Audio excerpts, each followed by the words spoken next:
നാമം വാഴ്ത്തപ്പെടുമാറാകട്ടെ.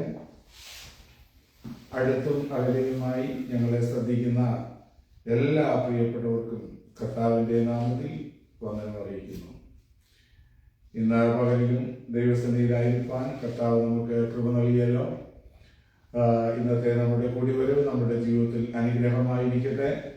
ഈ ഹാളിലും ലൈവിലുമായി ശ്രദ്ധിക്കുന്ന എല്ലാവർക്കും നന്ദി പറയുന്നു. കർത്താവ് നമ്മെ സഹായിക്കട്ടെ. ഇന്ന് പകലിൽ ഞാൻ ധ്യാനിക്കുവാൻ ആഗ്രഹിക്കുന്ന ദൈവവചനം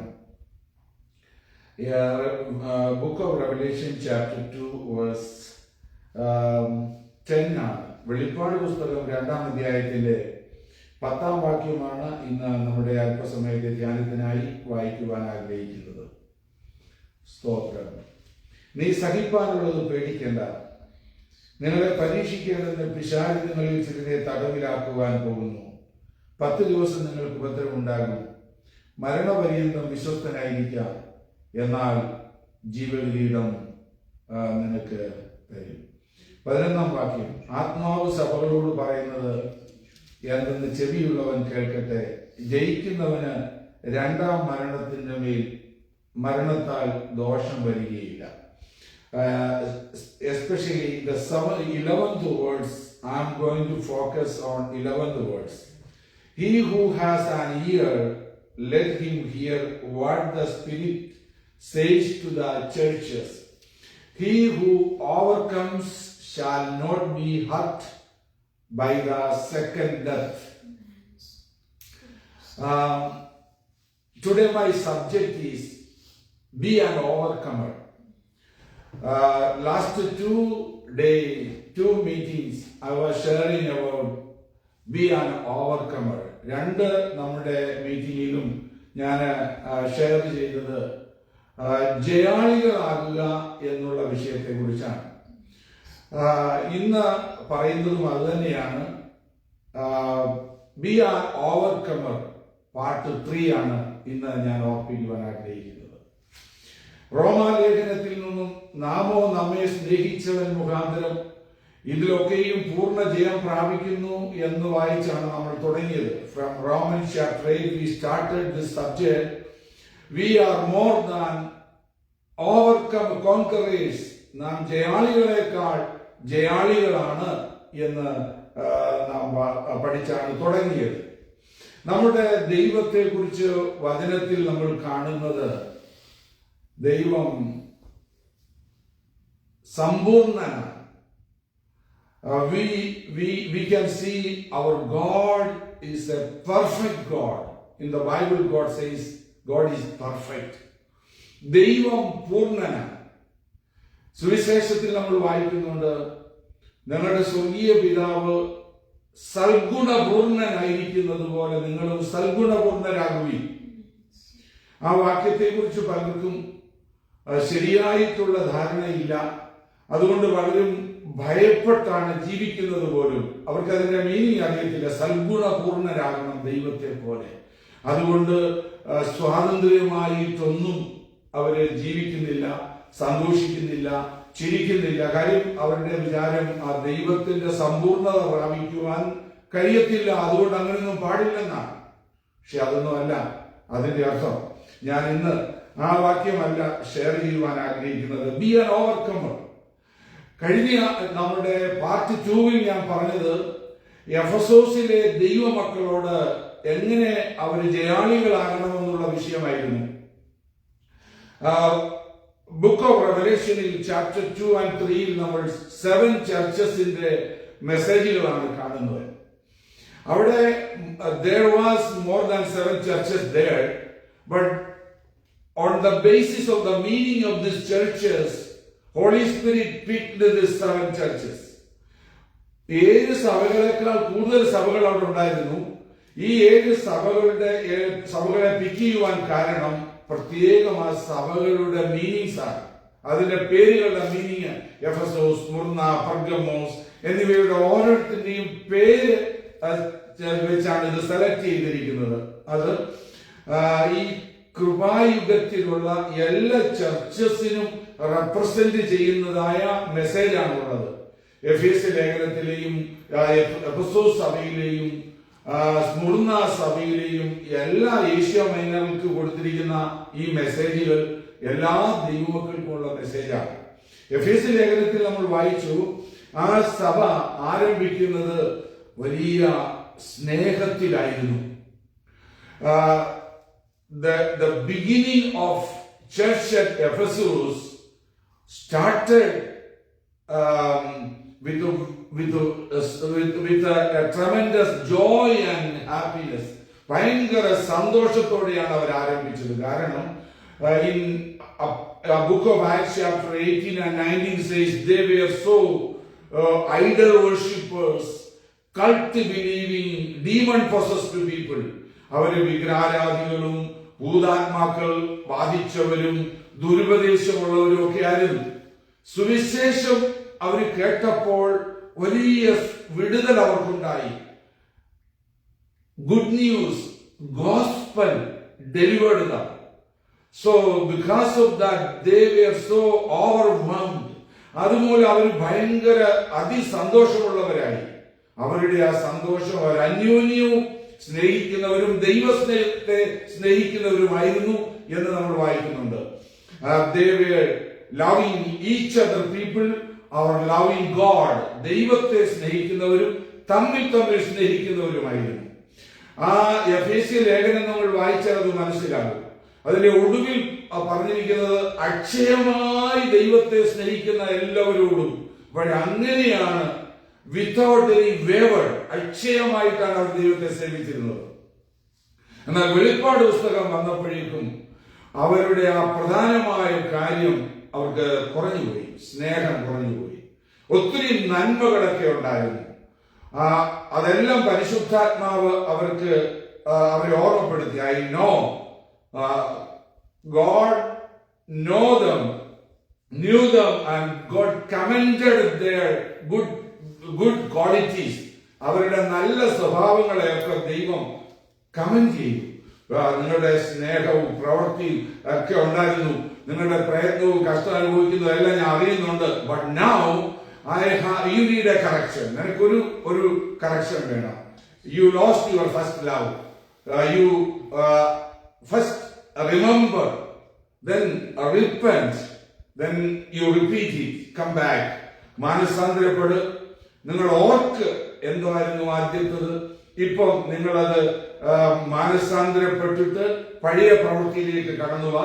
ജയിക്കുന്നവന് ഞാൻ ഇന്ന പ്രതിഫലം കൊടുക്കും, ജയിക്കുന്നവന് ഞാൻ ദൈവത്തിന്റെ പരദീസയിലുള്ള ജീവവൃക്ഷത്തിന്റെ ഫലം തിന്മാൻ കൊടുക്കും എന്നൊരു പ്രോമിസും പറഞ്ഞു.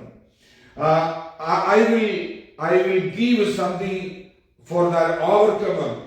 He who has an ear, let him hear what the Spirit says to the churches.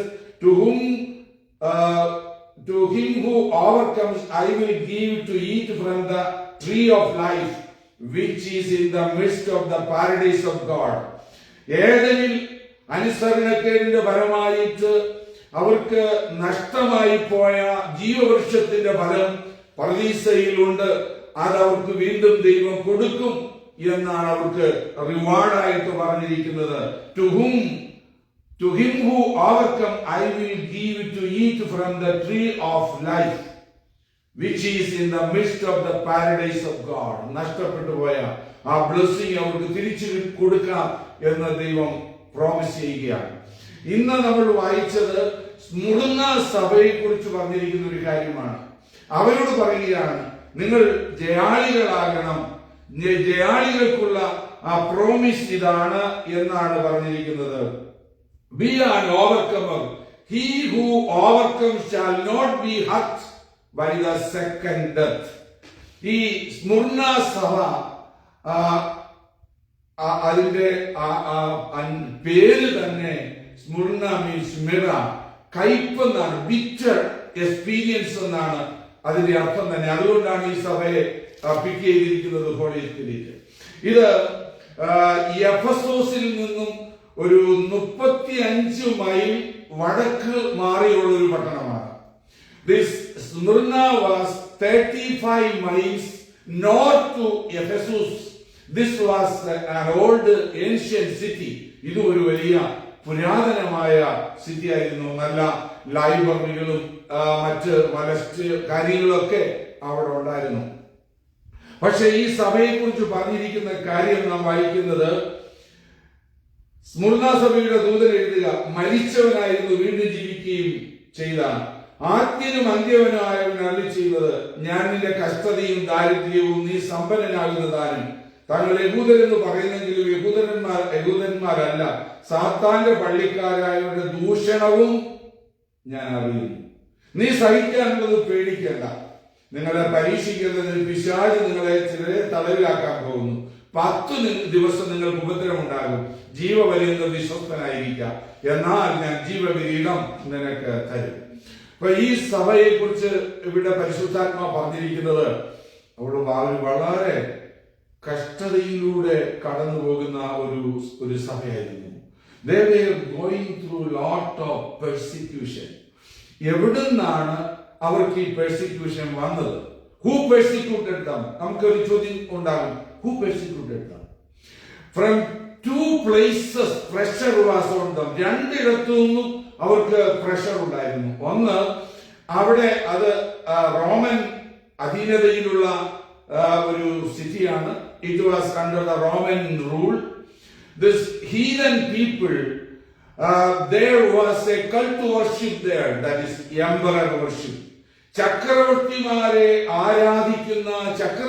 ആരാധിക്കുന്ന ഒരു കൾട്ട് അവിടെ ജാതികളുടെ ഇടയിൽ ഉണ്ടായിരുന്നു. ഈ സ്മുർണയിലെ വിശ്വാസികൾ refused to worship their emperor. ആ ചക്രവർത്തി ആരാധനയെ അവര് റെഫ്യൂസ് ചെയ്തു, പറ്റത്തില്ല. മറ്റൊന്ന്, യഹൂദന്മാരുടെ സിനാഗോഗ് അവിടെ ഉണ്ടായിരുന്നു. ആ സിനാഗോഗുകാർ ഇവരെ പീഡിപ്പിച്ചു. അതിന്റെ കാരണം അവർ യേശുവിനെ വർഷിപ്പ് ചെയ്യുന്നു. Jewish synagogue people hated them and persecuted them because they worshipped the Son of God, Jesus Christ. അവരെ യേശുവിനെ, ഈ സ്മുർന ദൈവമക്കൾ യേശുവിനെ ആരാധിച്ചതുകൊണ്ട് ആ യഹൂദ സിനാഗോഗുകാരും അവരെ ഉപദ്രവിച്ചു. അപ്പോൾ അവർക്ക് ഫിസിക്കലി പെർസിക്യൂഷൻ, എക്കണോമിക്കലി പ്രോബ്ലംസ്, അവർക്ക് ദാരിദ്ര്യമായി, ജോലിയൊന്നും കൊടുക്കത്തില്ല, ജോലി ചെയ്യുന്നിടത്തൊക്കെ അവർക്ക് പ്രശ്നമാണ്, അവരെ ആ നിലയിൽ പീഡിപ്പിക്കുകയാണ്. Physically, economically, emotionally, all kinds of pressures was there. അങ്ങനെ അവരെല്ലാ വിധത്തിലും കഷ്ടം അനുഭവിക്കുകയാണ്. അപ്പൊ അവർക്കൊരു ആശ്വാസമായിട്ട് ദൈവാത്മാവ് അവരോട് പറയുന്നൊരു കാര്യമുണ്ട്. മലയാളത്തിൽ അതില്ല, ഇംഗ്ലീഷിൽ പറഞ്ഞിട്ടുണ്ട്. These things, the first and last who was dead and came to life, I know your works, tribulation and poverty. ഞാൻ അറിയുന്നു എന്നുള്ള കാര്യം മലയാളത്തിൽ പറഞ്ഞിട്ടില്ല. പക്ഷെ അവർക്ക് വളരെ സന്തോഷം ഉള്ള ഒരു കാര്യമാണ്. I know you, your tribulation, where you live, നീ എവിടെ താമസിക്കുന്നത്, ഇതെല്ലാം ഞാൻ അറിയുന്നുണ്ട്. സ്തോത്രം. നിന്റെ പ്രവൃത്തികളൊക്കെ ഞാൻ അറിയുന്നുണ്ട്. അത് തന്നെ അവർക്കൊരു സന്തോഷമാണ്. നമ്മളുടെ ഉള്ള സാഹചര്യങ്ങൾ അറിയുന്ന ഒരാളുണ്ടെന്നുള്ളത് ഭയങ്കര ആശ്വാസമല്ലേ. സ്തോത്രം. അവരോട് പറയുകയാണ്, I am the first and last.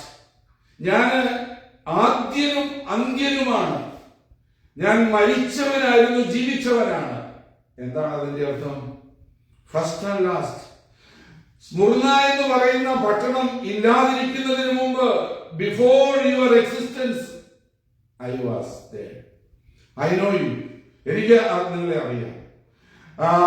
I was dead but alive. ഞാൻ മരിച്ചവനായിരുന്നു, ഞാൻ ജീവിച്ചിരിക്കുന്നു. There is a deep meaning for that word. ഞാൻ മരിച്ചവനായിരുന്നു. ദൈവം ആണ് യേശു, പക്ഷേ ദൈവത്തിന് മരിക്കാൻ പറ്റത്തില്ല. യേശു മനുഷ്യനായി വന്നതുകൊണ്ടാണ് ഞാൻ മരിച്ചവനായിരുന്നു എന്ന് പറയുന്നത്. Though he was fully God, he was fully man, because he came in man shape to die for us. നമുക്ക് വേണ്ടി മരിക്കുവാൻ മനുഷ്യനായിട്ട് അവൻ വന്നു. അവൻ മനുഷ്യൻ മാത്രമായിരുന്നെങ്കിൽ നല്ലൊരു മനുഷ്യൻ മരിച്ചെന്നേ പറയത്തുള്ളൂ. പക്ഷെ അവൻ ദൈവമായിരുന്നത് കൊണ്ട് അവൻ ഉയർത്തുക. not only I die, but I am alive. I am raised from the dead. ഞാൻ മരിച്ചവരിൽ നിന്ന് ഉയർത്തിരിക്കുന്നു. ഞാൻ മനുഷ്യനാണ്. നിന്റെ എല്ലാ പ്രശ്നങ്ങളും എനിക്ക് നന്നായിട്ട് അറിയാം. ഞാൻ ദൈവമാണ്. നിന്നെ പൂർണ്ണമായി വിടുവിക്കുവാൻ സഹായിക്കുവാൻ ഞാൻ ശക്തനാണ്. അത് അവർക്ക് ഭയങ്കര ആശ്വാസമായി. അവർക്ക് മാത്രമല്ല, not only for them, for every believers, it is a comforting message. My God knows me. He became fully man to experience my temptations, so he is able to help me. So that's what we read in Hebrews chapter 4 verse 15 and 16. He know very well what we are going through, what is our temptation. നമ്മൾ സഹിക്കുന്ന സകല പരീക്ഷകളും പാപമൊഴിയെ എല്ലാം അവൻ നമുക്ക് മുമ്പ് സഹിച്ചിട്ട് നമ്മളുടെ കാര്യങ്ങളൊക്കെ പറയുമ്പോൾ മനസ്സിലാക്കി നമ്മെ സഹായിപ്പാൻ കഴിവുള്ള ഒരു വ്യക്തിയാണ്. ഒരു യാചകൻ വന്ന് നാട്ടിൽ ഭിക്ഷ ചോദിച്ചതിനെ കുറിച്ച് നിങ്ങൾ കേട്ടിട്ടുണ്ടാകും. അമ്മേ, ഒരാഴ്ചയായി കഞ്ഞി കുടിച്ചിട്ട് എന്ന് പറഞ്ഞ് അവര് യാചിക്കുമ്പോൾ അവര് വീട്ടുകാരി കുട്ടികളോട് പറയുകയാണ്, അവർക്ക് കുറച്ച് അച്ചാർ എടുത്തോണ്ട് കൊടുക്കുക. കാര്യം കഞ്ഞി ഇറങ്ങാത്തത് അച്ചാറില്ലാത്തോണ്ടായിരിക്കും അവര് വിചാരിച്ചത്. കാര്യം അവർക്ക് അറിയത്തില്ല, ഭക്ഷണമില്ലാത്തതിന്റെ അവസ്ഥ അവർക്ക് പറഞ്ഞാൽ മനസ്സിലാക്കത്തില്ല. എന്നാൽ യേശു അങ്ങനെയല്ല. യേശു നമ്മുടെ എല്ലാ കാര്യങ്ങളും അറിഞ്ഞ് നമ്മെ സഹായിപ്പാൻ കഴിവുള്ള യേശുവാണ്. അപ്പം ഇത്രയുമൊക്കെ കാര്യങ്ങളൊക്കെ യേശുവിന് അറിയാലോ. നമ്മുടെ കഷ്ടത അറിയാം, നമ്മുടെ അനുഭവങ്ങളൊക്കെ അറിയാം. അപ്പൊ പിന്നെ സാധാരണഗതിയിൽ എന്തായിരിക്കും അവർ എക്സ്പെക്ട് ചെയ്യുന്നത്? അവരെ നിശ്ചയമായിട്ട് എക്സ്പെക്ട് ചെയ്യുന്നത്, well done, now you can release, I am here to pay back for you. നീ കഷ്ടമൊക്കെ അനുഭവിച്ചു, നന്നായിരിക്കുന്നു, നല്ലത് പ്രവർത്തിച്ചു, പ്രവർത്തനങ്ങളെല്ലാം തീർന്നു, ഞാൻ നിനക്ക് പ്രതിഫലം തരുവാൻ വന്നിരിക്കുകയാണ് എന്നാണ് സാധാരണഗതിയിൽ ആളുകൾ എക്സ്പെക്ട് ചെയ്യുന്നത്. It is common. People may think, okay, everything is finished. Now you can relax it. But listen what he said. He said, maybe it will continue or it will increase. ഇത് ചിലപ്പം continue ചെയ്യുകയോ ഈ കഷ്ടം കൂടുകയോ വരാൻ സാധ്യതയുണ്ട്. ഇനിയും നിങ്ങൾക്ക് 10 ദിവസം കൂടെ കഷ്ടമുണ്ടാകും. നിങ്ങൾ ചിലരെ അവർ കൊല്ലുകയും കൂടെ ചെയ്തെന്നിരിക്കും. പക്ഷേ മരണവരെയൊന്നും വിശ്വസ്തനായിരിക്കാം. എന്തുകൊണ്ടാണ് ഇങ്ങനെ ദൈവം പറയുന്നത്? ദൈവത്തിന് അറിയത്തില്ലേ അവരുടെ പ്രശ്നം? ദൈവത്തിന് അവരെ വിടുവിക്കുവാൻ കഴിയത്തില്ലേ? ദൈവമക്കൾക്ക് പൂർണ്ണമായിട്ടും അറിയാം, ദൈവമക്കൾക്ക് ഈ ഭൂമിയിൽ കഷ്ടതയുണ്ട്. അതിന്റെ റിയലായിട്ടുള്ള ആ മീനിങ് നമുക്കിപ്പോഴും അറിയത്തില്ല. പക്ഷെ നമുക്കൊരു കാര്യം അറിയാം, എല്ലാം നന്മയ്ക്കായിട്ടാണ് ദൈവം കൂടി വ്യാപരിപ്പിക്കുന്നത്. Even though we are unable to understand the purpose and secret of our travels, one thing we know, God can work out everything for our good. നമ്മുടെ നന്മയ്ക്കായിട്ട് എല്ലാം ദൈവം തീർക്കുന്ന ദൈവമാണ്. ദൈവമക്കൾക്ക് പൂർണ്ണമായ ഒരു വിശ്വാസമുണ്ട്. കഷ്ടത എന്ന് പറയുന്നത് നമ്മെ ശുദ്ധീകരിക്കുന്നതായ ഒരു വിഷയമാണ്. We know trials can purify us. നമ്മെ ശുദ്ധീകരിക്കുവാൻ നമ്മുടെ കഷ്ടതകൾക്ക് കഴിയും എന്നുള്ളത് നമുക്കറിയാം. നമ്മുടെ കർത്താവോട് പറഞ്ഞിരിക്കുന്നത്, നീ പേടിക്കുകയോ ഓടിപ്പോകുകയോ ചെയ്യണ്ട. ഈ കഷ്ടത ചിലപ്പം തുടരുകയോ വർദ്ധിക്കുകയോ ചെയ്തെന്നിരിക്കും. പക്ഷേ നീ പേടിക്കണ്ട, നീ ഓടിപ്പോകണ്ട. Not fear or flee from the situation, I will be with you. ഞാൻ നിന്നോട് കൂടെ ഇരിക്കും, ഞാൻ നിന്നെ വിടുവിക്കും. അവർക്കത് വലിയ ആശ്വാസമാണ്. അവരനുഭവിച്ചിരുന്ന കഷ്ടം എന്താണ്? അവരെ കുറിച്ച് നമ്മൾ വായിക്കുന്നത്, അവര് കഷ്ടം സഹിച്ചു. ദാരിദ്ര്യമാണ്. ഭൗതികമായ ജോലിക്കൊക്കെയുള്ള അവർക്ക് കൊടുക്കാതെ അവരെ ദാരിദ്ര്യപ്പെടുത്തുകയാണ്. ഫിസിക്കലി അവരെ ഉപദ്രവിക്കുകയാണ്. അവർക്കെതിരെ യഹൂദന്മാരല്ല, സാത്താന്റെ പള്ളിക്കാരായവരുടെ ദൂഷണം. ഗോസിപ്പ്. ഇവരെ കുറിച്ച് എന്തുമായിരിക്കും ഗോസിപ്പ് ചെയ്യുന്നത്? അവരെ കുറിച്ച് പറയുന്ന ഗോസിപ്പ് എന്തായിരിക്കും? ഈ സിനാഗോഗുകാർ പറയുന്നുണ്ടായിരിക്കും, ഈ ബിലീവേഴ്സ് ഉണ്ടല്ലോ അവര് കള്ളന്മാരാണ്, അവര് നമ്മുടെ ന്യായപ്രമാണം അനുസരിക്കുന്നവരല്ല, അവര് നമ്മുടെ ട്രഡീഷൻ അവര് അനുസരിക്കുന്നവരല്ല, അവരെ വിശ്വസിക്കരുത്, ഇങ്ങനെയൊക്കെ പറഞ്ഞ് ഇവർക്കെതിരെ ദൂഷണം പറയുന്നുണ്ടായിരിക്കും. The synagogue people may gossip them. They are liars, not following our traditions. They are not following, obeying our law. They are worshipping Jesus. So they are liars. But Jesus turned their table against them. അവരുടെ table അവർക്കെതിരായിട്ട് തന്നെ യേശു മാറ്റി തിരിച്ചു വെക്കുകയാണ്. അവര് കള്ളന്മാരാണ്. അവര് യഹൂദന്മാരെന്ന് പറയുന്നെങ്കിൽ യഹൂദന്മാരല്ല, സാത്താന്റെ പള്ളിക്കാരാണെന്നാണ് ദൈവാത്മാവരോട് പറയുന്നത്. So don't fear. God can turn our situation to blessing. നമ്മുടെ സാഹചര്യങ്ങളെ അനുഗ്രഹമാക്കുവാൻ കഴിവുള്ളവനാണ് നമ്മുടെ ദൈവം. അവരെ, ആ പാവപ്പെട്ട ദൈവമക്കളെ അപവാദം പറഞ്ഞ് അവര് കള്ളന്മാരാണെന്ന് പറഞ്ഞെങ്കിൽ ദൈവം തിരിച്ചു വെച്ചിട്ട് അവര് സാത്താന്റെ പള്ളിക്കാരാണെന്ന് പറഞ്ഞു. ആ റോമിലുണ്ടായിരുന്ന ഹീദൻസോ യഹൂദന്മാരോ ആയിരിക്കാം ഇവരെ പീഡിപ്പിക്കുന്നത്. Maybe literally that heathens or synagogue people persecuting them and gossiping them, but God says not them. These persecution coming from Satan. ഇത് സാത്താനാണ് നിങ്ങളെ ഉപദ്രവിക്കുന്നത്. ആരെ പിശാച് ഉപയോഗിച്ചാലും നമ്മുടെ ജീവിതത്തിൽ വരുന്ന ഗോസിപ്പും പ്രതികൂലങ്ങളും ഒക്കെ മനുഷ്യരല്ല, ദൈവം പറയുന്നത് അത് സാത്താനാണ് അതിന്റെ പിന്നിൽ പ്രവർത്തിക്കുന്നതെന്നാണ്. Even though sometimes we can see people gossiping against us, people persecuting us, but behind that there is a demons there. അതിന്റെ പുറകിൽ ഒരു ഭൂതാത്മാവുണ്ട്, പിശാചുണ്ട്, അതാണ് പീഡിപ്പിക്കുന്നത്. അതിനാണ് നമ്മൾ ഫോക്കസ് ചെയ്യേണ്ടത്. ദൈവം പറയുകയാണ്, സാത്താനാണ് നിങ്ങളെ പേടിപ്പിക്കുന്നത്. പക്ഷെ നിങ്ങൾ പേടിക്കണ്ട, ഞാൻ നിങ്ങളുടെ കൂടെ ഉണ്ട്. നിങ്ങൾ മരണപര്യന്തം നിങ്ങൾ വിശ്വസ്തരായിരിക്കണം. നിങ്ങളെ എന്തവർ പീഡിപ്പിച്ചാലും ഇതല്ല ജീവിതാവസാനം, ഇതിന് അപ്പുറത്തൊരു ലൈഫുണ്ട്. ആ ലൈഫിൽ നിങ്ങൾക്ക് എന്തുണ്ടാകും? രണ്ടാം മരണത്താൽ നിങ്ങൾക്ക് ദോഷം വരത്തില്ല. സ്തോത്രം.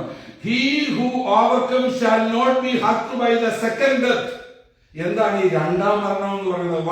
What is the meaning of the second death? Second death എന്ന് പറയുന്നത് അൺബിലീവേഴ്സിന് ലഭിക്കുന്ന പണിഷ്മെന്റ് ആണ്. രക്ഷിക്കപ്പെടാത്തവർക്ക് എല്ലാവർക്കും ലഭിക്കുന്ന പണിഷ്മെന്റ് ആണ് സെക്കൻഡ് ഡെത്ത് എന്ന് പറയുന്നത്. അവരെല്ലാവരും ഉയർത്തെഴുന്നേറ്റ് ദൈവത്തിന്റെ സിംഹാസനത്തിന്റെ മുമ്പിൽ നിൽക്കും. അവർ യേശുവിനെ സ്വീകരിക്കാത്തതിന്റെ അടിസ്ഥാനത്തിൽ, സുവിശേഷം വിശ്വസിക്കാത്തതിന്റെ അടിസ്ഥാനത്തിൽ, അവരുടെ ജീവപുസ്തകത്തിൽ പേരില്ലാത്തത് കൊണ്ട് തീപ്പൊയ്കയിലേക്ക് അവരെ പറഞ്ഞുവിടും. ഇതാണ് രണ്ടാമത്തെ മരണം. അത് എറ്റേണൽ പണിഷ്മെന്റ് ആണ്. എന്നാൽ ദൈവമക്കൾക്ക് ഉള്ളതെന്താണ്? അവര് കർത്താവിന്റെ വരവിൽ ഉയർത്തെഴുന്നേൽക്കും. അവര് രൂപാന്തരം പ്രാപിക്കും. അവരാ രൂപാന്തര ശരീരങ്ങളായി ദൈവസന്നിധിയിൽ അവര് നിത്യമായിട്ട് പാരഡൈസിൽ ദൈവത്തോട് കൂടെ പാർക്കുവാനിടയായിത്തീരും. Believers, God will resurrect them and they will receive immortal body and they will reside with him for ever and ever. That is our eternal life. അതാണ് നമ്മുടെ നിത്യമായ പ്രതിഫലം. ആ പ്രതിഫലം നമുക്കുണ്ട് എന്നാണ് നമുക്കിവിടെ കാണുവാൻ കഴിയുന്നത്. അപ്പോൾ നമ്മൾ എന്ത് ചെയ്യണം? B and overcome. ഈ ലോകത്തിൽ നമ്മൾ ഒരു ജയാളിയാകണം. നമ്മുടെ ജീവിതത്തിൽ കഷ്ടതകൾ കടന്നു വരാം, പ്രതികൂലങ്ങൾ വരാം, അപവാദങ്ങൾ വരാം, അതെല്ലാം ഈ ലോകത്തിലുള്ളതാണ്. പക്ഷെ നമുക്ക് ജയിക്കാം. Gospel of John chapter 16 verse 33 what he says, ലോകത്തിൽ നിങ്ങൾ കഷ്ടമുണ്ട്. In this world you have tribulation, but I am overcame it. You can also overcome it. Be cheerful. നിങ്ങൾ അതുകൊണ്ട് ധൈര്യമായിരിക്കുക. ഞാൻ ലോകത്തെ ജയിച്ചതുപോലെ നിങ്ങൾക്കും ജയിക്കാം. നിങ്ങൾ ഭയപ്പെടേണ്ട ആവശ്യമില്ല. നിങ്ങൾക്ക് ഒരു വലിയ പ്രതിഫലമുണ്ട്. പാപത്തിന്റെ ഫലമായി നഷ്ടമായി പോയ ആ ജീവവൃക്ഷത്തിന്റെ ഫലം നിങ്ങൾക്ക് എന്നുമെന്നും അനുഭവിക്കാം. നിങ്ങൾ പരദീസയിൽ ദൈവത്തോട് കൂടെ ആയിരിക്കും. നിങ്ങൾക്ക് നിത്യജീവൻ ലഭിക്കും. എന്നാൽ ദൈവത്തെ അറിയാത്തവർക്കോ അവർക്ക് ഒരു രണ്ടാം മരണമുണ്ട്. അവര് ദൈവത്തെ അനുസരിക്കാത്തതിനാൽ എരിയുന്ന തീച്ചുളയിലേക്ക് തള്ളപ്പെടും എന്നാണ് അവിടെ പറഞ്ഞിരിക്കുന്നത്. നമ്മുടെ ജീവിതത്തിൽ നാം ഓവർകമേഴ്സായി നിത്യജീവൻ പ്രാപിച്ച് ദൈവത്തോടുകൂടെ പരദീസയിൽ ആ ജീവവൃക്ഷത്തിന്റെ ഫലം അനുഭവിച്ച് സന്തോഷത്തോടെ ജീവിക്കുന്നവരായിരിക്കാൻ ദൈവം നമ്മെ സഹായിക്കട്ടെ. ഒരു വാക്യം കൂടെ ഞാൻ അടുത്ത ഭാഗത്തു നിന്നും വായിക്കുവാൻ ആഗ്രഹിക്കുകയാണ്. Chapter 2 verse 17. ആത്മാവ് സഭകളോട് പറയുന്നത് എന്തെന്ന് ചെവിയുള്ളവൻ കേൾക്കട്ടെ. ജയിക്കുന്നവന് മറഞ്ഞിരിക്കുന്ന മന്ന കൊടുക്കും, ഞാൻ അവന് വെള്ളക്കല്ലും ലഭിക്കുന്നവനല്ലാതെ ആരും അറിയാത്തതും ആ കല്ലിന് ലഭിക്കുന്നതുമായ പുതിയൊരു പേരും കൊടുക്കും. ചാപ്റ്റർ 2 വേഴ്സ് 17 എന്താണ് നമുക്ക് അവിടെ പഠിക്കുവാനായിട്ട് കഴിയുന്നത്? സ്തോത്രം. നാം ഇങ്ങനെ വായിക്കുന്നു, he who has an ear let him hear what the Spirit says to the churches. To him who overcomes I will give some of the hidden manna to eat, and I will give him a white stone, and on the stone a new name written which no one knows except him who receives it. ഇത് അടുത്ത സഭയ്ക്കുള്ളതായ ദൂതാണ്. സ്തോത്രം. പെർഗമം സഭയ്ക്കുള്ള ദൂത് പറയുകയാണ്. അവരോടും പറയുന്നത് ഇതാണ്, ജയാളികളാകുക. B an overcomer. നിങ്ങൾ ജയാളികളാകണം. ജയാളികൾക്ക് ഞാൻ ചില ബ്ലെസ്സിംഗ് ഒക്കെ കൊടുക്കുന്നുണ്ട്. സ്തോത്രം. അത് നിങ്ങൾക്ക് ലഭിക്കണമെങ്കിൽ നിങ്ങൾ ജയാളികളാകണം. ഞാൻ ഓർപ്പിച്ചല്ലോ, നമ്മുടെ കർത്താവ് ആരാണ്? He is an overcomer. അവൻ ജയാളികളെക്കാൾ ജയാളിയാണ്. ജയാളിയായ കർത്താവ്, ഹി ഈസ് വിക്ടർ. അവൻ എല്ലാത്തെയും ജയിച്ചവനാണ്. പരീക്ഷകളെ ജയിച്ചവൻ, മരണത്തെ ജയിച്ചവൻ. ആ കർത്താവ് നമ്മിൽ നിന്ന് ആഗ്രഹിക്കുന്നത് ഒരു പരാജയപ്പെട്ടവരായിട്ടല്ല, നാമും ജയാളികളാകണമെന്ന് ദൈവം ആഗ്രഹിക്കുന്നു. ഈ പെർഗമം സിറ്റി എന്ന് പറയുന്നത്, ഈ പെർഗമം സിറ്റിയിലുള്ള ഒരു ചർച്ചിലുള്ള ദൂതാണിത്. അതൊരു വലിയ സിറ്റി ആയിരുന്നു. ഈ സിറ്റിയെ കുറിച്ച് പറയുന്നത് വളരെ worldly and wickedness was there. വളരെയേറെ ലോകപ്രകാരമുള്ള കാര്യങ്ങളൊക്കെ ഉണ്ടായിരുന്ന ഒരു സിറ്റി ആയിരുന്നു ഈ പെർഗമസ് ദേശത്തുണ്ടായിരുന്ന സഭയിൽ നിന്നാണ് നമ്മൾ വായിക്കുന്നത്. അവരെ കുറിച്ച് നമ്മൾ ഇവിടെ വായിക്കുന്നത്, മൂർച്ചയേറി ഇരുവായ്ത്തലുള്ള വാളുള്ളവൻ അരുളി ചെയ്യുന്നത്, നീ എവിടെ പാർക്കുന്നെന്നും അത് സാത്താന്റെ സിംഹാസനമുള്ളടമെന്നും ഞാൻ അറിയുന്നു എന്നാണ് നമ്മൾ വായിക്കുന്നത്. ഇവിടെ നമ്മൾ ഈ സഭയ്ക്കുള്ള ദൂത് പറയുന്നത്, ഐ നോ യുവർ വർക്ക്. ഇവിടെയും അവരെ കുറിച്ച് പറയുന്നത് ഇങ്ങനെയാണ്, ഞാൻ നിന്റെ പ്രവൃത്തി അറിയുന്നു. These things says he who has sharp edged sword. I know your works and where you dwell, where Satan's throne is. സാത്താന്റെ നിന്റെ പ്രവൃത്തി ഞാൻ അറിയുന്നുണ്ട്, നീ എവിടെ പാർക്കുന്നതെന്നും ഞാൻ അറിയുന്നുണ്ട്. സ്തോത്രം. Here in this church, God was evaluating their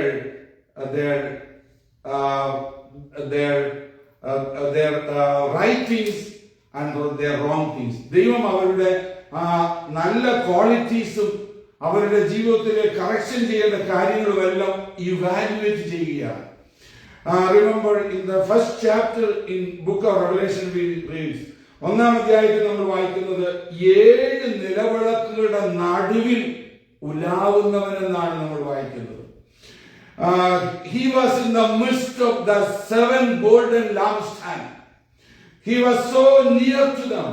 He was evaluating. He was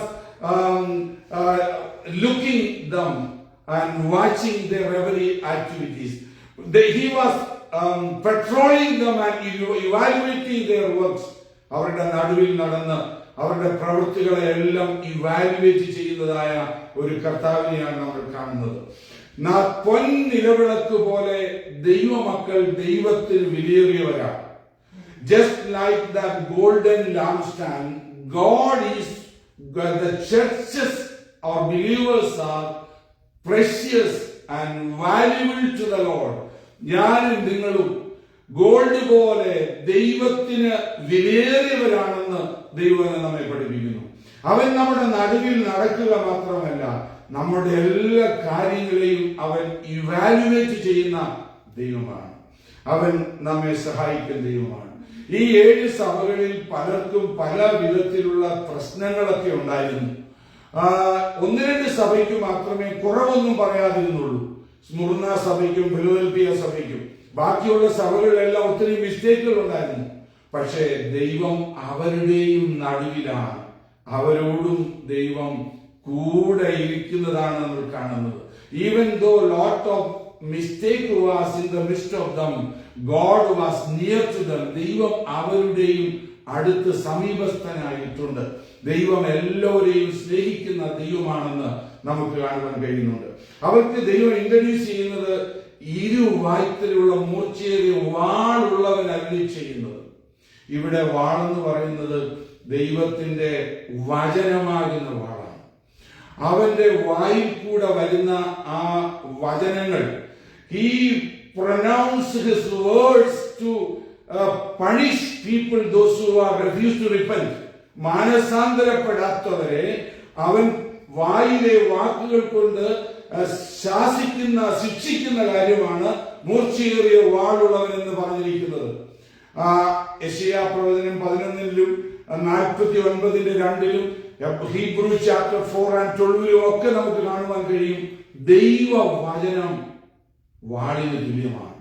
The word of God is like a two-edged, more than two-edged, sharper word of God. This word, ദൈവത്തിന്റെ വചനം മൂർച്ചയേറിയ ഇരുവായ്ത്തലുള്ള ഏത് വാളിനേക്കാളും മൂർച്ചയേറിയതാണ്. അത് നമ്മുടെ ജീവിതത്തെ രൂപാന്തരപ്പെടുത്തുന്നതാണെന്നാണ് നമുക്കിവിടെ കാണുവാൻ കഴിയുന്നത്. ഇവരെ കുറിച്ച് പറഞ്ഞിരിക്കുന്ന ഒരു കാര്യം, some commendations was there. അവരുടെ ചില നല്ല കാര്യങ്ങൾ പറയുക. എന്താ? നീ എവിടെ പാർക്കുന്നതെന്ന് എനിക്കറിയാം. I know where you live, where you dwells. There is a seat of Satan there. സാത്താന്റെ ഒരു സിംഹാസനം അവിടെ ഉണ്ട്. ആ സാത്താന്റെ സിംഹാസനം ഉള്ളിടത്താണ് നീ വസിക്കുന്നത്. പക്ഷെ എന്നാലും നീ എന്റെ നാമം മുറുകെ പിടിച്ചു. I know your word. I know where you dwell. Where Satan's throne is there, and you hold fast to my name and did not deny my faith. എന്നിലുള്ള വിശ്വാസം നിങ്ങൾ കൈവിട്ടില്ല. നിങ്ങൾ എന്റെ നാമം മുറുകെ പിടിച്ചു. ഇവിടെ സാത്താൻ ഒത്തിരി പ്രശ്നം ഉണ്ടാക്കുന്ന സ്ഥലമാണ്, ഈ സ്ഥലം ഒന്ന് വിട്ടുപോയേക്കാം എന്ന് പറഞ്ഞ് നിങ്ങൾ അവിടെ നിന്ന് മൂവ് ചെയ്യുവാനായിട്ട് ശ്രമിച്ചില്ല. നമ്മൾ പലപ്പോഴും നമ്മുടെ വീടുകളൊക്കെ വിറ്റ് മൂവ് ചെയ്യാറുണ്ട്. ചില നെയ്ബർഹുഡ് നമുക്ക് ഇഷ്ടമല്ലെന്ന് കണ്ടാൽ നമ്മൾക്കത് അവിടെ താമസിക്കാൻ പറ്റിയില്ല, നമ്മൾ അവിടെ നിന്ന് വിറ്റിട്ട് മൂവ് ചെയ്യുന്നു. നമുക്ക് കംഫർട്ടബിൾ ആയിട്ടൊരു സ്ഥലത്തേക്ക് പോകും. അത് സാധാരണയുള്ള കാര്യമാണ്. ഇവിടെ ഈ പെർഗമോസ് വിശ്വാസികളെ കുറിച്ച് പറയുകയാണ്. I know you lived there. You didn't move from there. Even though the city was full of wickedness and problems, you decided to shine as a light in the midst of the wicked people. ആ അശുദ്ധരായ ദുഷ്ടരായ പാപികളായ മനുഷ്യരുടെ നടുവിൽ ഒരു പ്രകാശമുള്ള വിളക്ക് പോലെ ശോഭിക്കണമെന്നുള്ള ലക്ഷ്യത്തോടുകൂടെ നിങ്ങൾ അവിടെ താമസിച്ചു. അത് ഞാൻ അറിയുന്നു. നിങ്ങളെന്റെ നാമം നിഷേധിച്ചില്ല. നിങ്ങൾക്ക് വളരെ കഷ്ടമുണ്ടായി. അന്തിപ്പാസ് എന്ന് പറയുന്ന ഒരു വ്യക്തി അവർ കൊന്നു. They martyred a man named Antipas. Antipas എന്ന് പറയുന്ന വ്യക്തി അവർ കൊന്നു. The man whose name was Antipas. God says he was my faithful witness. 1-ാം അധ്യായത്തിൽ ദൈവത്തെ കുറിച്ച് തന്നെ പറഞ്ഞിരിക്കുന്നത് ഇങ്ങനെയാണ്, അവൻ വിശ്വസ്ത സാക്ഷിയാണ്. ദൈവത്തിന് വേണ്ടി ജീവിക്കുന്നവരെ, നിൽക്കുന്നവരെ ദൈവം അറിയപ്പെടുന്നത് എങ്ങനെയാണ്? തന്റെ പേരിൽ തന്നെയാണ്, വിശ്വസ്ത സാക്ഷി. അന്തിപ്പാസിനെ അവർ കൊന്നില്ലേ, ഇനി പ്രതികൂലങ്ങൾ ഉണ്ടാകും എന്ന് പറഞ്ഞ് നിങ്ങൾ പോയില്ല, നിങ്ങൾ തള്ളി പറഞ്ഞില്ല, നിങ്ങൾ അവിടെ തന്നെ നിന്നു. അത് അവരെ കുറിച്ചുള്ള കമന്റേഷനാണ്. ഇന്ന് നമുക്കറിയാം, നോർത്ത് ഇന്ത്യയിൽ അനേക ദൈവദാസന്മാരെ കൊല്ലുന്നതായ ആ സാഹചര്യമാണ്. എന്നാൽ അവിടെ ചിലരെ നിങ്ങൾക്കറിയാമല്ലോ, ഹസ്ബൻഡ് പാസ്റ്ററായിരുന്നു, അയാളെ കൊന്നു. പക്ഷേ ഭാര്യ അവിടുന്ന് വിട്ടുപോകാതെ ആ സഭയുടെ ശുശ്രൂഷ തുടരുവാൻ അവർ തീരുമാനിച്ചവരെ കുറിച്ച് നമുക്കറിയാം. അവരുടെ മക്കളെ നിർദാക്ഷിണ്യം കൊന്നു. പക്ഷെ എന്നിട്ടും അവർ ആ സിറ്റി വിട്ടുപോകാതെ, ആ ഗ്രാമം വിട്ടുപോകാതെ അവിടെ തന്നെ നിൽക്കുന്നു. അവർ ദൈവത്തിന്റെ വിശ്വസ്ത സാക്ഷികളാണ്. They are faithful witness for the Lord. പെർസിക്യൂഷന്റെ മധ്യത്തിലും അവര് നിലനിൽക്കുന്നു. അതാണ് അവരെ കുറിച്ചുള്ള കമന്റേഷൻ. സ്തോത്രം. But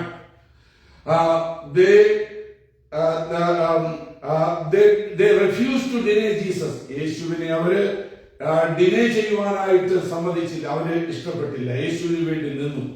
പക്ഷെ അവരെ കുറിച്ച് പറയുന്ന രണ്ട് കാര്യങ്ങളുണ്ട്. But you compromise with two things. രണ്ട് കാര്യത്തോട് നിങ്ങൾ കോംപ്രമൈസ് ചെയ്തിട്ടുണ്ട്. അത് ശരിയല്ല.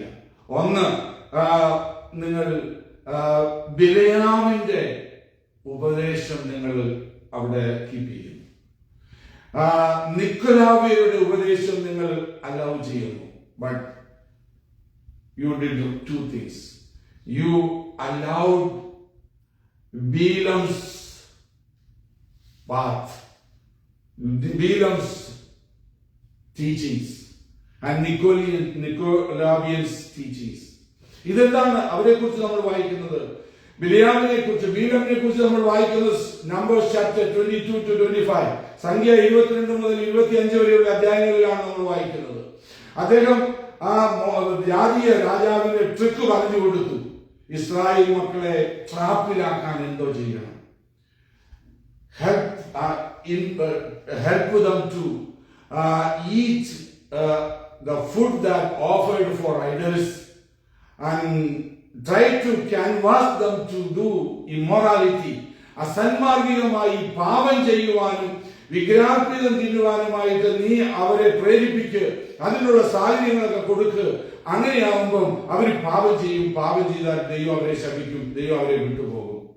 നിക്കോളോവിയൻസ് എന്ന് പറയുന്നതും അവർ ഒരു കൾട്ട് ടീച്ചിങ്സ് ആണ്. ഇത് രണ്ടും അവരോട് പറഞ്ഞു, you are tolerating that.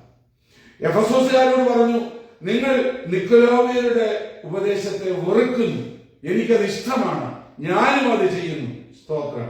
In the Ephesians, they know that how to love sinners and hate sin. പാപികളെ സ്നേഹിക്കണം, എന്നാൽ അവരുടെ പാപത്തെ സ്വീകരിക്കരുത്, വെറുക്കണമെന്ന് എഫെസോസുകാർക്ക് അറിയാമായിരുന്നു.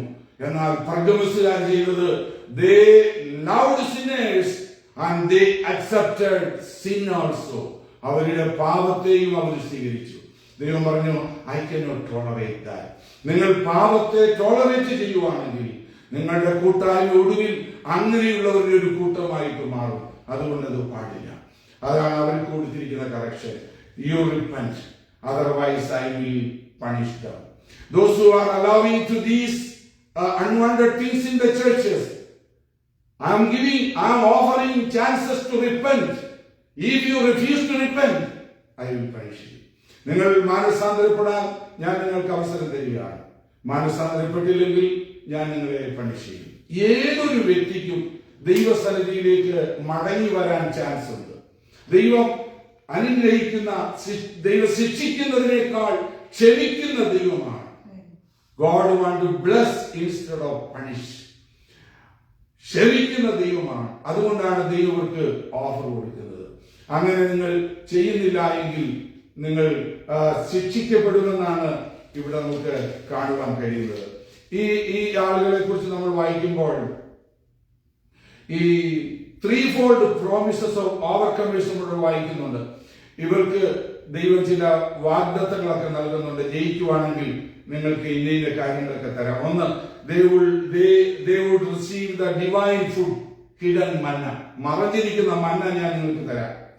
വൈറ്റ് സ്റ്റോൺ, നിങ്ങളുടെ പേര് ഒരു വെള്ള കല്ലിന്മേൽ എഴുതിയിരിക്കുന്നത് ഞാൻ നിങ്ങൾക്ക് നൽകാം എന്നാണ് ദൈവം വാഗ്ദത്തം ചെയ്യുന്നത്.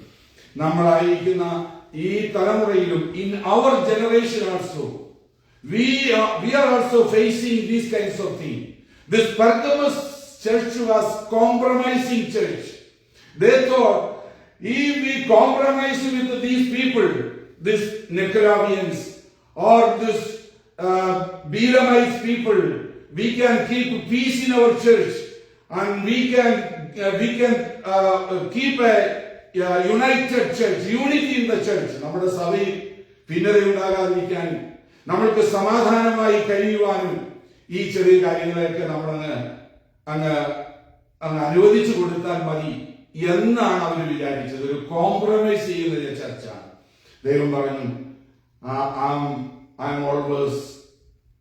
I'm a God of perfection. ഞാൻ സൽഗുണപൂർണനാണ്, ഞാൻ പൂർണ്ണതയാണ് ആഗ്രഹിക്കുന്നത്. എന്റെ മണവാട്ടി കളയും ചുളുക്കവും വാട്ടവും മാലിന്യവും ഒന്നുമില്ലാതെ നിർമ്മലമായിരിക്കണമെന്ന് ഞാൻ ആഗ്രഹിക്കുന്നു. കോംപ്രമൈസ് ചെയ്ത് ഈ ലോകത്തിലെ കാര്യങ്ങളുമായിട്ട് കോംപ്രമൈസ് ചെയ്ത് സമാധാനമായി ഐക്യമായി പോകുവാനല്ല ഞാൻ ആഗ്രഹിക്കുന്നത്. സ്തോത്രം. ഞാൻ വിശുദ്ധനായ ദൈവമാണ് എന്നാണ് ദൈവം അവരോട് പറയുന്നത്. ഈ നാം ആയിരിക്കുന്ന ഈ കാലഘട്ടത്തിലും ഇങ്ങനെയുള്ള ഒരുപാട് കാര്യങ്ങൾ നമുക്ക് ഫേസ് ചെയ്യുവാനായിട്ട് കഴിയും. അവർ culture demands equal right for alternative lifestyle, redefines and reject traditional values. ദൈവവചനത്തിൽ പറഞ്ഞിരിക്കുന്നതും നമ്മുടെ പിതാക്കന്മാർ ഫോളോ ചെയ്യുന്നതുമായ ആചാരങ്ങളെ, വചനങ്ങളെ അതിന് വ്യത്യാസം വരുത്തി ജീവിതത്തിൽ പലതും ആഡ് ചെയ്യുവാനായിട്ടും അങ്ങനെ ആഡ് ചെയ്യുന്നവർക്ക് എല്ലാവിധമായ റൈറ്റും കൊടുക്കണമെന്നും അവകാശം പറയുന്ന ഒരു കാലഘട്ടത്തിലാണ് നമ്മൾ ജീവിക്കുന്നത്. അത് ദൈവവചനത്തിന് വിരുദ്ധമായ കാര്യമാണ്. നമ്മൾ ഒരിക്കലും അതിനോട് കോംപ്രമൈസ് ചെയ്തു പോകുവാനല്ല ദൈവം ആഗ്രഹിക്കുന്നത്.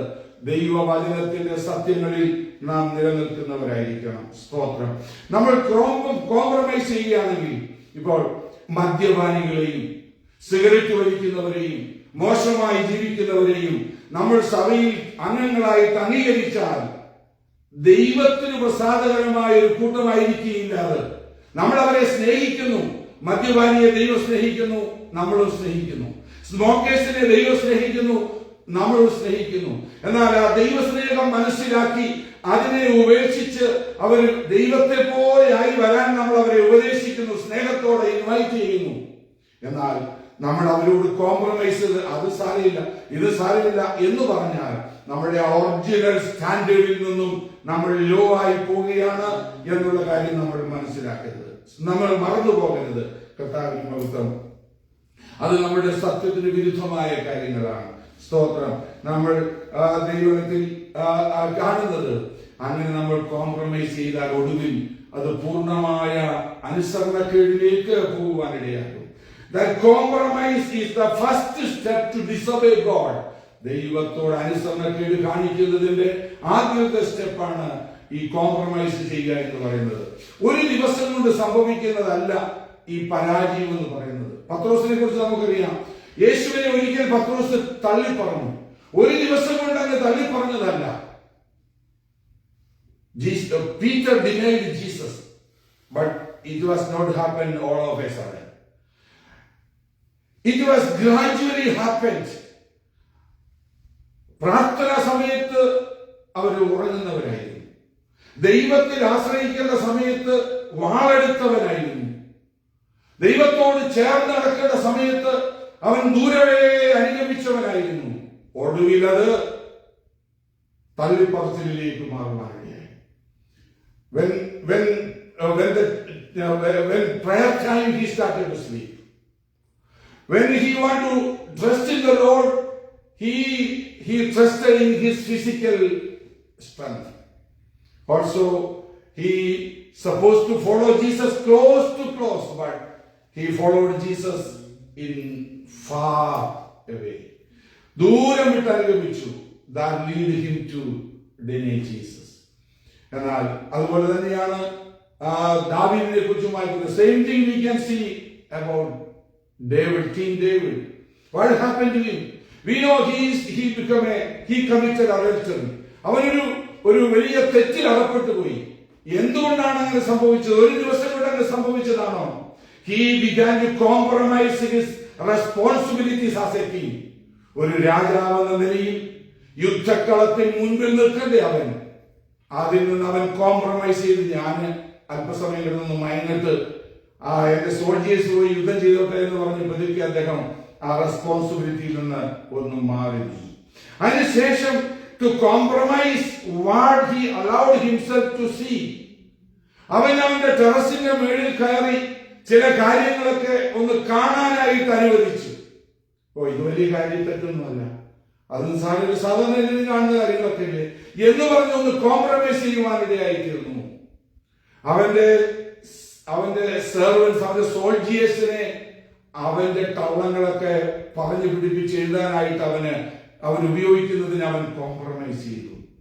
ഒടുവിൽ അത് അവന്റെ ജീവിതത്തിൽ വലിയ ഒരു തെറ്റായിട്ട് മാറുവാനിടയായി, പരാജയമായി മാറുവാനിടയായി എന്ന് നമുക്ക് കാണുവാൻ കഴിയുന്നുണ്ട്. ഞാൻ ഓർപ്പിച്ചതിന്റെ സാരം ഇതാണ്: നമ്മുടെ ദൈവം ആഗ്രഹിക്കുന്നത് നമ്മൾ ഓവർകമേഴ്സ് ആയിരിക്കണമെന്നാണ്. സ്തോത്രം. ഓവർകമേഴ്സിന് ദൈവം കൊടുത്തിരിക്കുന്ന പ്രതിഫലത്തെ കുറിച്ചുകൂടെ ഞാനൊന്ന് പറഞ്ഞിട്ട് ഞാൻ ഇവിടെ അവസാനിപ്പിക്കാം. They would receive divine food, hidden manna. അവർക്ക് മറഞ്ഞിരിക്കുന്ന മന്ന ദൈവം കൊടുക്കും. എന്താണ് മന്ന? ഹിഡൻ മന്ന. മന്നയെ കുറിച്ച് നമ്മൾ യോഹന്നാന്റെ സുവിശേഷം 6-ാം അധ്യായത്തിലാണ് നമ്മൾ വായിക്കുന്നത്. സ്തോത്രം. 48 മുതലുള്ള വാക്യങ്ങൾ വായിക്കുമ്പോൾ, മോശ അല്ല നിങ്ങൾക്ക് മന്ന തന്നത്, സ്വർഗത്തിൽ നിറയുന്ന അപ്പം ഞാനാകുന്നു. The real meaning of that hidden manna was Jesus Christ. കർത്താവായ യേശുവാണ്. ജയിക്കുന്നവരായി നാം നിന്നാൽ ഈ ഭൂമിയിലും വരുവാനുള്ള നമ്മുടെ ജീവിതത്തിലും യേശുവിനെ നാം അനുഭവിച്ച് സന്തോഷിക്കുന്നവരായി തീരുവാനിടയാകും. മന്ന നമുക്ക് ലഭിക്കുവാനിടയാകും.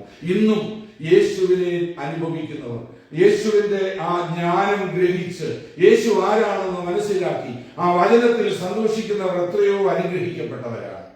അവർക്കൊരു വെള്ളക്കല്ല് കൊടുക്കും. ആ വെള്ളക്കല്ലിൽ ഒരു പേര് എഴുതി വെച്ചിരിക്കും. അതിനെക്കുറിച്ച് റിയലായിട്ട് ആർക്കും അറിയത്തില്ല എന്താണ് ഈ വെള്ളക്കല്ല്. അവരുടെ അന്നത്തെ സാഹചര്യം അനുസരിച്ച് പല സാഹചര്യങ്ങളിൽ വെള്ളക്കല്ല് കൊടുക്കാറുണ്ടായിരുന്നു. ഒരു കുറ്റവാളിയെ വിധിച്ച് അവൻ കുറ്റക്കാരനല്ല എന്ന് പറയുമ്പോൾ he is not guilty എന്നുള്ളതിന്റെ തെളിവിനായിട്ട് ഒരു വെള്ളക്കല്ല് കൊടുക്കാറുണ്ടായിരുന്നു. മറ്റൊരു കാര്യം, ഈ വെള്ളക്കല്ല് ചില സ്ഥലങ്ങളിലേക്ക് പ്രവേശിക്കുവാനുള്ള എൻട്രൻസിനുള്ളതായ പെർമിഷൻസ് കൂടിയായിരുന്നു. സ്തോത്രം. നമ്മുടെ ജീവിതത്തിൽ നാം ജയാളികളായി തീർന്നാൽ നമുക്ക് ആ പാരഡൈസിലേക്ക് സ്വാതന്ത്ര്യമായിട്ടുള്ള പ്രവേശനം ധാരാളമായി ലഭിച്ച് യേശുവിനോട് കൂടെ സന്തോഷിക്കുന്ന ആ വലിയ അനുഗ്രഹം നമുക്ക് പ്രതിഫലമായി ലഭിക്കും. അതുകൊണ്ട് നാം എന്താണ് ചെയ്യേണ്ടത്? Try to be an overcomer. ജയാളികളായിരിക്കാൻ നമുക്ക് ആഗ്രഹിക്കാം. എഫെസോസിലെ ദൈവമക്കളോട് പറഞ്ഞു, ബി ആൻ ഓവർകമർ, ജയാളികളാക. പരദീസയിലെ ആ ജീവവൃക്ഷത്തിന്റെ ഫലം നിങ്ങൾക്ക് എന്നും എന്നും തിന്നാൻ അനുവാദം തരാം. സ്മുർദ ദൈവമക്കളോട് പറഞ്ഞു, നിങ്ങൾ ജയാളികളായിരിക്കെ, നിങ്ങൾക്ക് ഞാൻ വലിയ പ്രതിഫലമാണ് വെച്ചിരിക്കുന്നത്. സ്തോത്രം. നിങ്ങൾ എന്നോടുകൂടെ ആ നിത്യജീവൻ പ്രാപിക്കുന്നവരായി തീരും. സ്തോത്രം. നിങ്ങളുടെ മേൽ രണ്ടാം മരണത്തിന് അവകാശം ഉണ്ടാകത്തില്ല. പെർഗമോസുകാരോട് പറഞ്ഞു, നിങ്ങൾ ജയാളികളാകുക. നിങ്ങൾക്ക് മറഞ്ഞിരിക്കുന്ന മന്ന ഞാൻ ഭക്ഷിക്കാൻ തരാം. ഞാൻ നിങ്ങൾക്ക് ആർക്കും അറിയാൻ വയ്യാത്ത ശ്രേഷ്ഠമായ ഒരു വെള്ളക്കല്ലും അതിന്റെ മേലൊരു പേരും എഴുതി ഞാൻ നിങ്ങൾക്ക് നൽകാം. നമ്മളുടെ ആഗ്രഹവും അതായിരിക്കട്ടെ, എനിക്ക് ജയാളികളാകണം, എനിക്കൊരു ജയാളിയാകണം. കർത്താവേ, എന്നെ ഒരു ജയാളിയാക്കണമേ. ഈ ലോകത്തിലെ സാഹചര്യങ്ങളെല്ലാം എന്നെ ടെംപ്റ്റേഷനിലേക്ക്, പരാജയത്തിലേക്ക് നടത്താൻ പ്രേരിപ്പിക്കുന്നതാണ്. ഈ ലോകത്തിൽ പല കാര്യങ്ങളൊക്കെ ഉണ്ട്. ദൈവം വായിക്കുന്നുണ്ട്, ദുഷ്ടന്മാരുടെ ആലോചന പ്രകാരം നടക്കുവാൻ, പാപികളുടെ വഴിയിൽ നിൽക്കുവാൻ, പരിഹാസികളുടെ ഇടിപ്പെടുത്തിയിരിക്കുവാനുള്ള പരീക്ഷകൾ നമുക്കുണ്ടാകും. ദുഷ്ടന്മാരുടെ ആലോചന പ്രകാരം നടക്കുക എന്ന് പറഞ്ഞാൽ എന്താണ്? ഞാൻ വിചാരിക്കുന്നത് ദൈവമില്ലാത്തവരോട് നമ്മൾ നടന്നു പോകുന്ന കാര്യമാണെന്ന് ഞാൻ വിചാരിച്ചത്. പക്ഷെ അങ്ങനെയല്ല. Not walk in the way of wicked people means ഈ ലോകത്തിലെ ദൈവമില്ലാത്ത അൺഗോഡ്ലി പീപ്പിളിന്റെ ഫിലോസഫികൾ അത് നമ്മൾ ഫോളോ ചെയ്യുന്നവരാകും. അവരിങ്ങനെ പറഞ്ഞിരിക്കുന്നു, ഇങ്ങനെ പറഞ്ഞിരിക്കുന്നു, വചനത്തിൽ പറഞ്ഞിരിക്കുന്നു, എല്ലാം അനുസരിക്കേണ്ട ആവശ്യമൊന്നുമില്ല, അതെല്ലാം സത്യമൊന്നുമല്ല എന്ന് പറഞ്ഞ് അവരുടെ ഫിലോസഫി നമ്മളാ യേശുവിനെ കുഞ്ഞിനെയൊക്കെ പറഞ്ഞിട്ടുണ്ട് എന്നൊക്കെ പറയുന്ന യേശു വിരോധികളായ അനേക ആളുകളുണ്ട്. അനേക ഫിലോസഫികളൊക്കെ അവർ പറയുന്നുണ്ട്. അതൊക്കെ നമ്മളൊന്ന് കേൾക്കാൻ ശ്രമിക്കും. അത് കേൾക്കാൻ ശ്രമിക്കുമ്പോൾ തിരികെ നിന്ന് അവരോട് ചോദിക്കും, ഇതങ്ങനെയാണോ, ഇതിങ്ങനെയാണോ, ചില ചോദ്യങ്ങളൊക്കെ ചോദിക്കും. അവസാനം അതൊക്കെ നമ്മൾ മനസ്സിലാക്കിയ ശേഷം we will sit with them, scoffers എന്ന് പറഞ്ഞാൽ പിന്നെ ആരുടെയും ആലോചനയൊന്നും വേണ്ട, നമ്മൾ തന്നെ തീരുമാനിക്കും. ഇതിന്റെ ഒന്നും ആവശ്യമില്ല, പ്രാർത്ഥന വേണ്ട, ചർച്ചിൽ പോകേണ്ട കാര്യമില്ല, ആത്മീയത്തിന്റെ ആവശ്യമില്ല. അങ്ങനെ പോകുന്ന വിക്കറ്റ് പീപ്പിളിനെ കുറിച്ചാണ് 1-ാം സംഘത്തിൽ നമുക്ക് വായിക്കുവാൻ കഴിയുന്നത്. അതിനുള്ള പരീക്ഷകൾ നമ്മുടെ ജീവിതത്തിൽ ഉണ്ടാകും. എന്നാൽ അവിടെ റൈച്ചസ് പീപ്പിളിന്റെ ബ്ലെസ്സിങ്ങും നമുക്ക് അവിടെ കാണാൻ പറ്റുന്നുണ്ട്. എന്നാൽ നീതിമാന്മാർ എങ്ങനെയായിരിക്കും? അവർക്ക് ഈ അൺഗോഡ്ലി പീപ്പിളിന്റെ ഫിലോസഫികളും അവരുടെ ന്യായങ്ങളും തത്വങ്ങളും ഒന്നും വിഷയമല്ല. They will enjoy the word of God day and night. അവർ രാവും പകലും ദൈവത്തിന്റെ ന്യായപ്രമാണം ധ്യാനിച്ച് അതിൽ സന്തോഷിക്കുന്നവരായിരിക്കും. അവര് ആശ്ചര്യത്തിൽ നട്ടിരിക്കുന്ന വൃക്ഷം പോലെ തഴച്ച് ഫലം കായ്ച്ച് സന്തോഷമുള്ളവരായി ജീവിക്കും. അല്ലാത്തവർ സ്തോത്രം, അവർ പാറിപ്പോകുന്ന പതർ പോലെ അവരായി പോകും. അവരുടെ ആ ഡെസ്റ്റിനേഷനും ഡിഫറന്റ് ആയി നമുക്ക് അവിടെ കാണുവാൻ കഴിയുന്നുണ്ട്. നമ്മൾക്ക് അതുകൊണ്ട് പരാജിതരാകണ്ട. നമ്മൾക്ക് ഈ ലോകവുമായി കോംപ്രമൈസ് ചെയ്യേണ്ട. ജയാളികളായി ജീവിക്കുവാൻ, പ്രതിഫലം വാങ്ങിക്കുവാൻ കർത്താവ് നമ്മെ സഹായിക്കട്ടെ. എങ്ങനെ നമുക്ക് ജയാളികളാകാമെന്ന് നമ്മൾ വിചാരിക്കും. പ്രയാസപ്പെടുന്ന കാര്യമില്ല. നമ്മളെ വെറുതെ നീ ജയാളിയാകുമെന്ന് പറഞ്ഞ് വിട്ടേക്കുമല്ല. നമ്മെ ജയാളികളാക്കുവാൻ കർത്താവ് നമ്മുടെ കൂടെ. He will give us grace. He will give us power. He will give us His presence with us to become an overcomer. ജയാളികളാകുവാൻ ആവശ്യമായതെല്ലാം ദൈവം നമുക്ക് നൽകി തരും. സാഹചര്യങ്ങളെ പഴി പറയേണ്ട ആവശ്യമില്ല. നമുക്ക് താല്പര്യമെങ്കിൽ ഏത് സാഹചര്യത്തിലും നമുക്ക് ജയാളികളാകാൻ കഴിയും. പഴയ നിയമത്തിൽ ജീവിച്ചിരുന്നയാളാണ് ജോസഫ്. അവന്റെ ജീവിതത്തിൽ ഭയങ്കര സാഹചര്യങ്ങളൊക്കെ വന്നു. പക്ഷേ he didn't blame the circumstances. He decided himself. ഞാൻ പാപം ചെയ്യത്തില്ല. Daniel, he was in Babylon without blaming anyone. He purposed in his heart, I am a holy person. I will follow the word of God. അങ്ങനെ നമുക്ക് ദയാളികളായി ജീവിക്കാം, സന്തോഷമുള്ളവരാകാം, പ്രതിഫലം വാങ്ങിക്കാം. ദൈവമായ കർത്താവ് നമ്മെ ഏവരെയും അനുഗ്രഹിക്കുമാറാകട്ടെ. നമുക്ക് പ്രാർത്ഥിക്കാം. ഞാനൊരു വാക്ക് പ്രാർത്ഥിക്കുന്നു. സ്വർഗസ്ഥ പിതാവേ, ഈ തിരുവചനം കേൾക്കുന്ന എല്ലാ പ്രിയപ്പെട്ടവർക്കായി സ്തോത്രം. ഈ വചനത്തിൽ ഞങ്ങൾ വായിച്ചതുപോലെ കർത്താവേ, ഞങ്ങളെല്ലാവരും ഓവർകമേഴ്സായി, ജയാളികളായി ഈ ഭൂമിയിൽ ജീവിക്കുവാൻ ഞങ്ങൾക്കിടയാക്കണം. ലോകത്തിലെ സാഹചര്യങ്ങൾ പരാജയത്തിലേക്ക് ഞങ്ങളെ പ്രേരിപ്പിക്കുന്നതാണ്. എന്നാൽ ഞങ്ങൾക്ക് ജയം നൽകുന്ന കർത്താവ് ഞങ്ങളോട് കൂടെയുണ്ട്. ഞങ്ങൾക്ക് ജയാളികളാകണം. ഞങ്ങൾക്ക് പ്രതിഫലം വാങ്ങിക്കണം. ഈ ലോകത്തിലെ മാനങ്ങളും സ്ഥാനങ്ങളും ഒന്നും ഞങ്ങൾക്ക് ആവശ്യമില്ല. ഞങ്ങൾക്ക് ദൈവത്തോടു കൂടിയുള്ള ആ ജീവിതമാണ് ആ അനുഗ്രഹം. അങ്ങനെ ജയാളികളാകുവാൻ ഞങ്ങളെ സഹായിക്കണം. കടന്നു എല്ലാവർക്കായി സ്തോത്രം. ദൂരസ്ഥലങ്ങളിൽ നിന്ന് ഈ വചനം കേൾക്കുന്ന എല്ലാവർക്കായി നന്ദി പറയുന്നു. ഫേസ്ബുക്കിലൂടെ ഇത് എപ്പോഴെങ്കിലും കേൾക്കുന്നവരെല്ലാവരെയും ഞാൻ അനുഗ്രഹിച്ചു പ്രാർത്ഥിക്കുന്നു. ഇതെല്ലാവരുടെ ജീവിതത്തിൽ ജയാളികളാകുവാനുള്ള ഒരു മോട്ടിവേഷനായി, പ്രേരണാശക്തിയായി മാറുവാനിടയാകട്ടെ. യേശുവിന്റെ നാമത്തിൽ തന്നെ ആമേൻ. Thank you Jesus. കർത്താവായ യേശു ക്രിസ്തുവിന്റെ പിതാവായ